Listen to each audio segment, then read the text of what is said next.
বেশ কিছুদিন আগে আমি মিশো থেকে দুটো প্যাঁচা অর্ডার করেছিলাম। এই বাবা, তোমরা আবার ধরে নিও না যেন এই দুটো আসল প্যাঁচা, এই দুটো একদম নকল। এটা কিন্তু কার্ডবোর্ডের তৈরি, তবে কোয়ালিটি এতটা খারাপ আসায় তার জন্য কিন্তু আমি জিনিসটাকে রিটার্ন করে দিয়েছিলাম। আর যেদিন রিটার্ন করেছি তার পরের দিন কিন্তু এসে সকালবেলায় নিয়ে গেছে, আর ওনার জন্য আমার ঘুমটাও কিন্তু ভেস্তে গেছে। আসলে কি বলতো, আমাদের পৃথিবীতে কিছু মানুষ থাকে ঠিক আমার মতন, যারা সস্তা খুঁজতে গিয়ে বারবার বারবার ধোকা খেয়ে যায়। আমি কিন্তু মিশো থেকে আগে পরে অনেকবার এরকম ধোকা খেয়েছি, কিন্তু তার সত্ত্বেও কিন্তু আমি মিশো থেকে ডেলিভারি অর্ডার নিই। এর মানে এই না কিন্তু যে আমি মিশোকে খারাপ বলছি, এটা কিন্তু তোমরা ভেবো না। মিশোর থেকে আমি অনেক পার্সেল অর্ডার করি, সেগুলো কিন্তু অনেক ক্ষেত্রে ভালোও আসে, আবার অনেক ক্ষেত্রে খারাপও আসে। ওই যে বেশি সস্তা খুঁজতে গিয়ে না আমি আলটিমেটলি নিজের টাকাটাই নষ্ট করি, এছাড়া আর কিছুই না। তো যাই হোক, আমাদের কলকাতাতে আজকে সারা দিন টোটাল সারাটা দিন প্রচুর পরিমাণে বৃষ্টি হয়েছে। আর এদিকে ছাতার অভাবে এত ছাতা কিনি, এত ছাতা কিনি, কিন্তু ছাতা হারিয়ে ফেলি।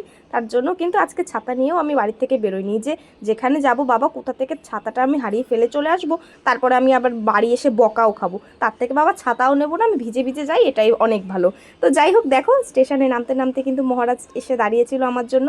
আসলে আজকে আমাদের কিছু ভিডিও শ্যুট করার ছিল, সেই জন্যই কিন্তু আমার তাড়াতাড়ি করে আসা। সরি, এখানে কিন্তু ভুল, আমি তাড়াতাড়ি আসিনি, আস্তে আস্তে দেখতেই পাচ্ছ যে প্রায় সন্ধ্যা হবে হবে ভাব, আর আমি তখন এসেছি।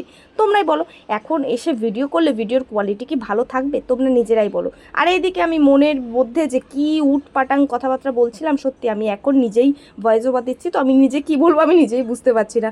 যাই হোক, এখানে আমি কিছু কথা হয়তো শেয়ার করছিলাম, এর অরিজিনাল ক্লিপটা তোমাদের সাথে শেয়ার করব, দেখবো তোমাদের হজম করার যদি ক্ষমতা থাকে কমেন্ট করে বলো। যাই হোক, ওই সমস্ত বাজে কথা বাদ দাও। এখন দেখো আমরা ভিডিও শ্যুট কমপ্লিট করে এখন একটু ঘুরতে বেরিয়েছি। তো মানে এত কী বলবো বুঝতে পারছি না, রাস্তায় এত ভিড় এত ভিড়। তো যাই হোক, রাস্তায় জ্যামটা কাটিয়ে কোনো রকমে একটু চলে এসেছি কিছু খেতে, পেট পুজো করতে হবে। সারাদিনে তো সেরকম কিছু খাওয়াই হয়নি, একটার পর একটা তো ভিডিও শ্যুট করেই গেছি সন্ধ্যা পর্যন্ত।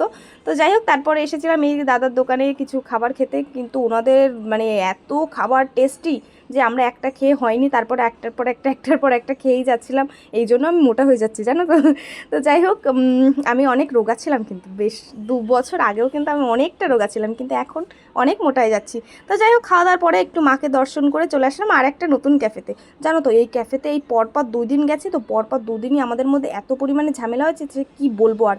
এখনও সেই ঝামেলার কারণে কিন্তু আমাদের একে অপরের সাথে কোনো কথা নেই। তোমরা জানো, জিনিসটা তোমাদের সাথে শেয়ার করলাম। তো যাই হোক, এই ক্যাফেতে কিছু আছে নাকি আমাদের শরীরের মধ্যে কিছু রাশি নক্ষত্র মিলছে না, সে কে জানে।